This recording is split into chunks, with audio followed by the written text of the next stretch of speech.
The public thought the Ellen scandals had peaked, but shocking new details have surfaced that are shaking the internet to its core. Explosive reports now claim Ellen was involved in the Epstein Pizzagate circle, the Wayfair conspiracy, and even played a role in the death of a former partner prior to Anne Heche. In business, nothing is coincidental, or you would be hearing who's losing money. In all of these situations, it's only the artist that's losing. Somebody makes big money. Brad Garrett, a frequent guest who spent years on Ellen's set, finally spoke out in a way that caught many off guard. He was blunt. He claimed that Ellen's mistreatment of those around her was common knowledge within the industry. This marked a turning point because for decades, DeGeneres was the face of kindness on daytime TV. Suddenly, that carefully crafted persona began to shatter. Ellen would look at Ed and she would laugh, because I was hoping she was going to say, Ed, you can't be yelling at crew this way. You can't be yelling at people this way. She laughed and she said, every production needs their dog. Meaning Ed is her dog. Like her attack dog. Her attack dog, so therefore she doesn't need to do that. He took the role of being the attack dog that she didn't have to now be the attack dog. So she didn't have to yell. So when Ellen says she's not aware of this environment, you don't think that rings true? It's a lie. Muscat won 2 daytime Emmys with the show. She was let go in 2004. As a host, she's amazing as a host. But as a boss, and someone who's behind the scenes running the show, she's a different person. She's not the person people see. In 2020, the floodgates opened regarding the reality of working on the Ellen DeGeneres Show. Former employees came forward with stories of a deeply toxic workplace, some detailed being treated with total disrespect. Others pointed toward systemic issues regarding how the production was managed daily. You just expect a lot when you go to meet like your idol, and then when you get disappointed, it's like such a letdown. In 2018, Dana DiMatteo flew from Chicago to Los Angeles and was delighted to be picked out of the audience to have some fun with Ellen. But then she says she was shocked when she was briefed on the comedy bit by the producers. They tell you, you can't be smarter, funnier than Ellen. She's the comedian and the star, not you. Ellen attempted damage control with a memo to her staff. She claimed she was unaware of the extent of the problems and took responsibility for the culture she oversaw. She vowed to fix the environment, but many felt her apology was too little, too late. Ellen DeGeneres is speaking out about reports of workplace mistreatment in a letter to her staff. The talk show host shared her initial reaction to the allegations from current and former employees and revealed what actions are being taken to improve company culture. Ellen said she was disappointed to learn about the claims in a recent BuzzFeed article, citing the show's enormous growth over the years and her increased reliance on people to do their jobs as they knew I'd want them done. She went on to acknowledge that clearly some didn't. I don't think you achieve anything by bullying people. In a statement to ET, Warner Brothers, the studio behind Ellen's show, claims they have interviewed dozens of current and former employees in the wake of these allegations. They say that during their investigation, it was revealed that there were some deficiencies related to the show's day-to-day management. Away from the cameras, the situation grew even darker. Major reports surfaced alleging that top producers were involved in serious sexual misconduct. High-ranking names like Kevin Lehman and Ed Glavin were outed amidst claims of highly inappropriate and unprofessional behavior.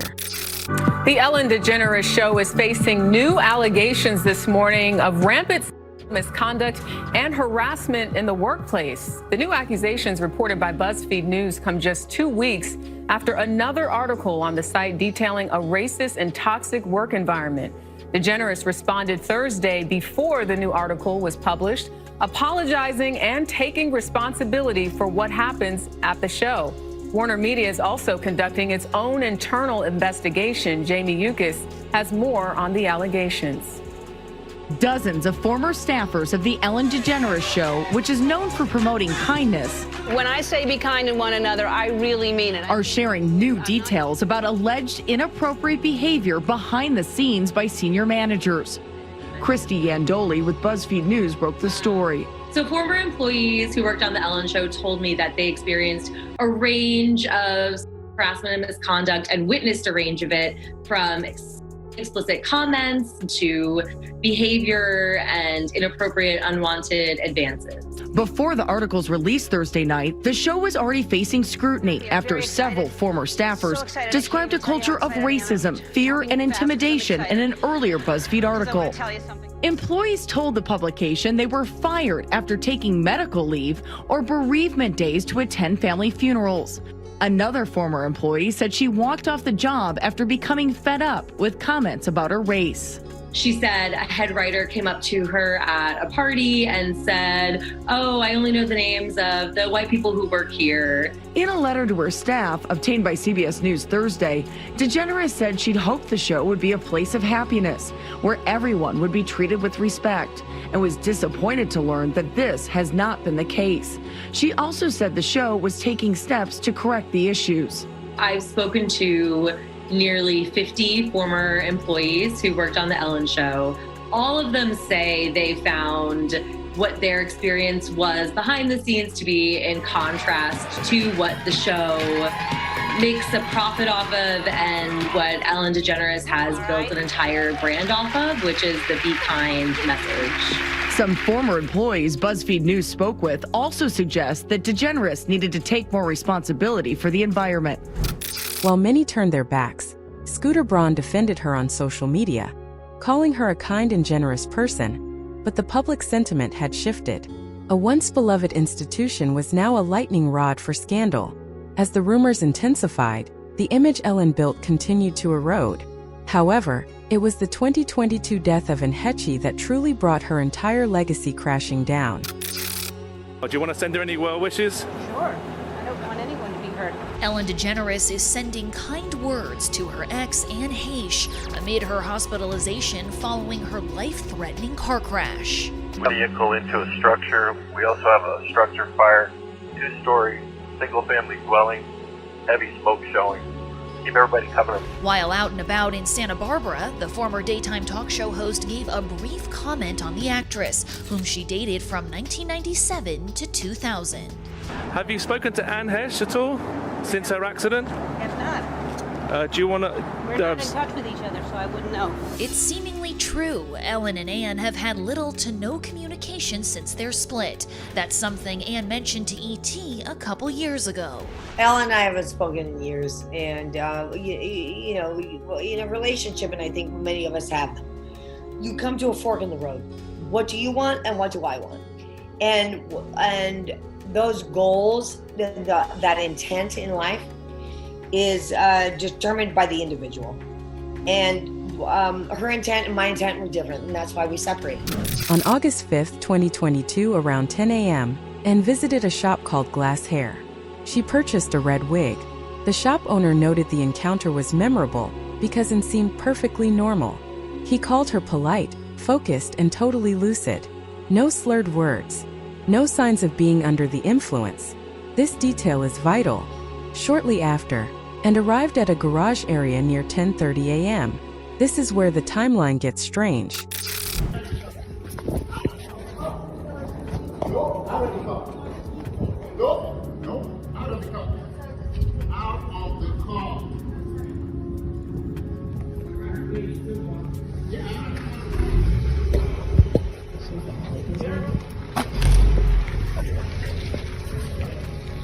I'm out of here.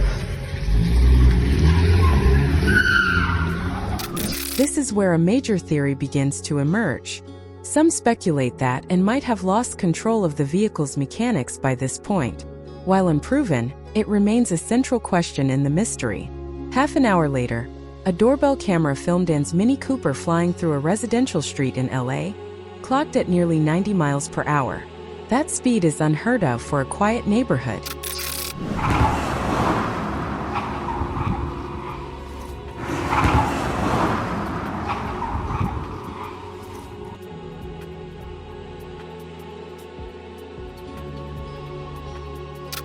Moments later, Anne's car slammed into a residence in Mar Vista.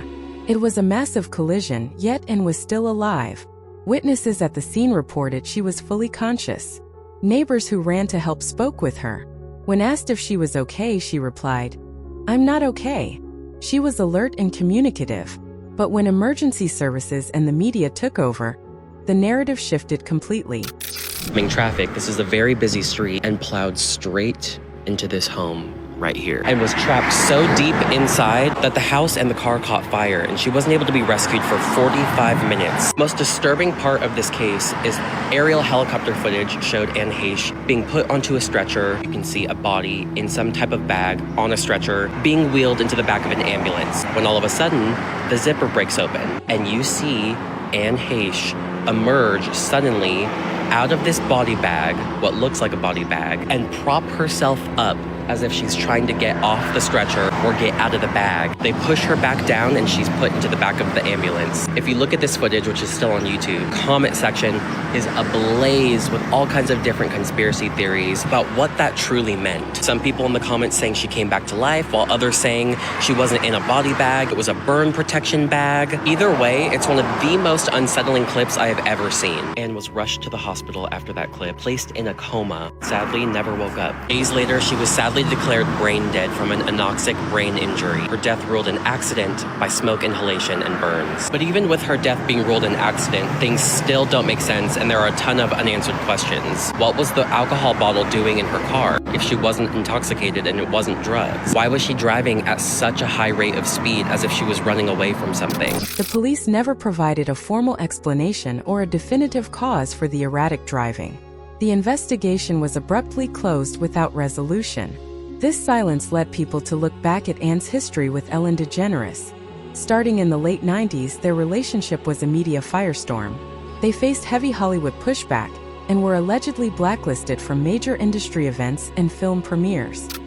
Once you moved to New York, were you basically been gainfully employed ever since? It's kind of amazing, other than my blacklisting for taking Ellen DeGeneres to the Volcano premiere years ago, and I didn't do a studio picture for 10 years.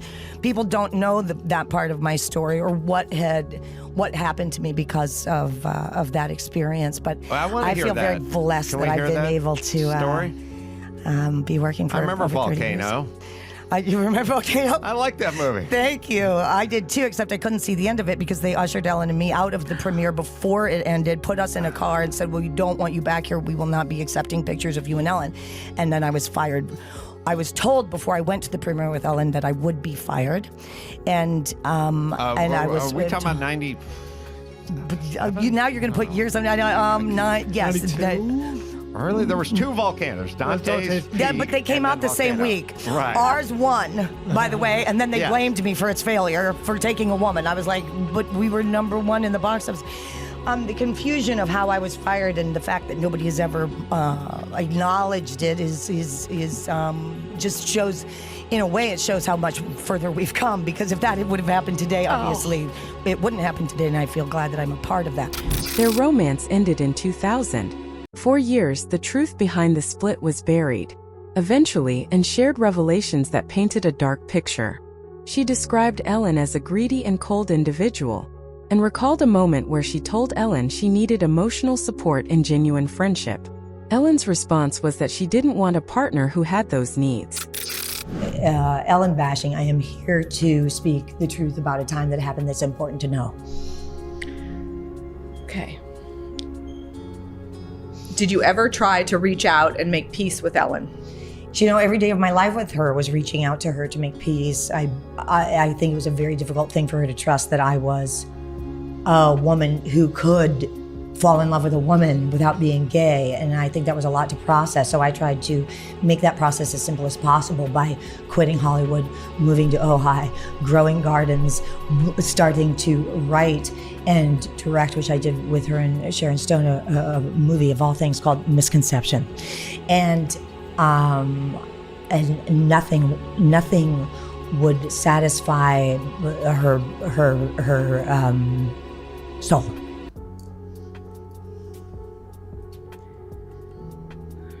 Rumors Ellen was far from nice were out there for years. What was your reaction to the toxic workplace controversy? I felt that it was in the hands of the people who needed to speak their truth. I hadn't spoken to Ellen in years, and I feel that the stories that need to be listened to are being told. Did the stuff about her being emotionally abused to her staff ring true to you? Emotionally is a container for our actions that we've not healed. And unfortunately, the environment was something that I understood. When did you know you needed to break things off with Ellen? I think it was a slow roll when you come to understand the truth of another. I wanted desperately to have that relationship be the love of my life. That was my Cinderella story. What happened was that I was, through the circumstances, shut out from things that I cared about, and in order to make her feel that she was being loved, I would erase those things from my path, such as acting, and replace them with things that I thought would give her a foundation. As we got further and further away from me being able to be in public the way that would please, I began getting further and further away from my friends and my friendships. And one of the things that concerned me very much was that I was beginning to feel shut off and shut down and shut away. And if this answers the question, when I told Ellen that I needed to have friends, she said she did not want to have a girlfriend that needed that. And that is the day I left. That interaction revealed the true nature of their bond. Looking back, that post-breakup era in the early 2000s seemed to be a mental breaking point for Heche. Shortly after the split, and was found wandering a rural area in Fresno. She had left her car on the highway and walked to a random house. When the owner answered and identified herself as Celestia, a persona she used to claim she was a space traveler here to save humanity. Part 11. Even after Anne's passing, the questions regarding her past with Ellen refused to die down. For a long time, both women avoided the topic in public. Ellen claimed she had no idea why the relationship ended, and also kept her distance from the subject for many years, choosing not to delve into the specifics of their time together. Yeah, by the way, I hear voices. You never did that. No. I was very afraid of what people would think of me. Very afraid. Yeah, they'd think you were crazy. Absolutely. The therapist would think you were crazy. Sure. Are you on medication today? No. Do you still have moments when God speaks to you? No. Do you still talk in another language? Oh, no. You are all... I'm all here. You're all here. Oh, yes. But Heche continues to be full of surprises and transformations. This past weekend, she got married to cameraman Coley LaFoon. They seem to be wildly in love. She met Coley while making a documentary about Ellen, but she insists he had nothing to do with their breakup. Was Coley at all worried about your sexuality? Here he's been seeing you with Ellen. He's an extraordinary guy. He's one of the few people I've ever met who actually embraces the same notion about sexuality that I do, which is that you love who you love. You fall in love with a person, not a sex. And he was not threatened by it at all because he understood that I could love a woman. Do you think you could love a woman again? Well, hopefully I won't, because I plan to be with Coley for the rest of my life. Although people asked me this question when I was with Ellen. Well, hypothetically, if you broke up, who would you be with, a man or a woman? And I said, I can't answer that question. When people ask you, well, I'll ask you, do you consider yourself bisexual? I think that's a comfortable label. I do not label myself bisexual, nor do I label myself straight or gay. Marriage, 1 year after this breakdown, 1 year after Ellen. Why so soon? I don't think there's any other explanation except that it felt right. I want to start a family. Coley wants to start a family. And eventually appeared on the Better Together podcast to speak her truth. During the recording, she appeared visibly distressed and shaky. She made a comment that chilled listeners.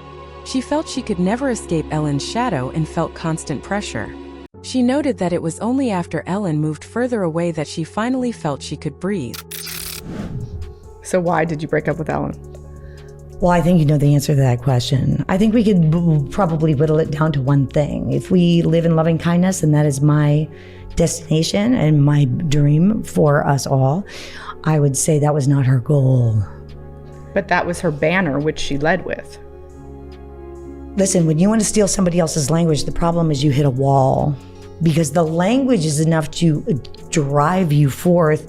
Its purposing was enough to give her power. And the reality is, if you are not on a conscious conversation and communication with the universe and its truth, you hit a wall because you can only get furthered if your intelligence and your heart meet. And unfortunately, that she did not greet. So basically what you're saying is you can only keep up the gig for so long. I didn't know what, as I always call God, your grandpa, Kiki. I don't know Kiki's timing.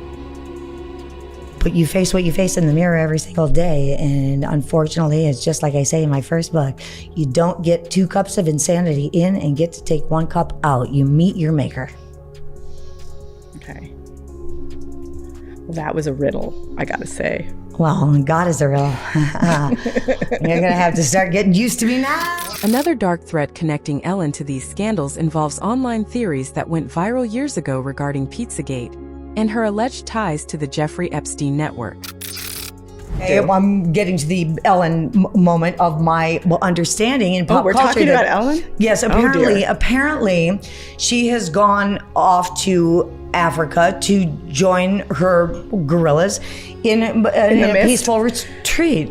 So now, here's the thing. Well, you know about her show that. is off. Do you know that much pop culture? I did know, but what I'm feeling is that finally she's enough away that I'm starting to be able to breathe again. Really? It's like it's like fresh air a little bit. Do you know what I'm saying? Okay. I think that's another show. But I have to say, there is a moment that I feel like, well, you know what I feel like with Ellen in Africa? I feel like a little bit like a new man. That is definitely a soundbite. That's why I wrote it. But okay, we're going to talk about this, I guess. So, well, I mean, I don't know what else to talk about. The fact of the matter is, every single person wants to know what I'm thinking about Ellen in this time. People are asking all the time, and we're always not like, saying anything, so we're going to say something, it looks like. All right, well, what are you going to say? Well, I mean, I'm glad she's in Africa. I'm going to say that her show is off the air, and we're finding now people coming to us, and we're getting information about how she blocked you in ways that we had no idea. Oh, please extrapolate. Well, we have friends that are coming forward. What we're finding is that show was held over, apparently, your head as a tool that, you know, for going out. If you're on a show, if you're in a film, they got to go through the Ellen Show to promote it. One thing that we know happens is when something is true, a bunch of stuff gets attached to it that's both not true and also preposterous, that allows you to sort of dismiss all of it together. Yeah. There's a lot of people thought about that with Pizzagate. And there's some stuff that I saw online that was like George W. Bush was like involved in ritual sacrifice, or, you know, things along those lines, like killing bees and eating people, wild. Yeah. What do you think that stuff is? I don't know. I don't. Do you think it really occurs? What I'll say is, this is a bad week to be a total Pizzagate denialist. You would feel a lot more comfortable about it a week ago than you would this week. I don't particularly focus, or I don't want to say care. I don't. My knowledge set on it is a lot more limited on it because I don't think it's a central crux of political influence. I don't know if it's kind of almost a inside joke in a certain way. Jeffrey Epstein himself in these emails is unbelievably trolly. You know, he'll say things that are the kind of, you know, shit posts you say to a buddy or your brother or something that you don't mean. Right. You know, it's kind of cheek. Yeah. But if you were a cynical, out to get you person who somehow obtained that text message, you'd say, "Oh, look, he said it." And so there's a lot of that going on. But the fact is I've seen a lot of images shared around the time period of when Pizzagate was popping off in 2016 that all I'll say is it doesn't look good or easily explainable. At the same time, a lot of those screenshots I have not, for most of these, for the things I've posted about or that I'm talking about here, I've gone to the Justice Department file. I've looked up the file number, confirmed whether or not the screenshot is actually what it is. For those, I have not yet, but I wouldn't feel totally confident saying there's no there. But that's about as far as I can go on that. When you say images, what are you talking about? Well, there's a lot of, if you look up pizza, for example, it's just as a keyword search, you'll see, or cheese or something. It looks like, in the DOJ database for these new files, you'll see a lot of things of people talking about pizza in a way that it seems like a code. It's kind of impossible to imagine it's actually to just do to pizza. a pizza. What's about? Oh, okay. Do you believe these allegations hold any weight?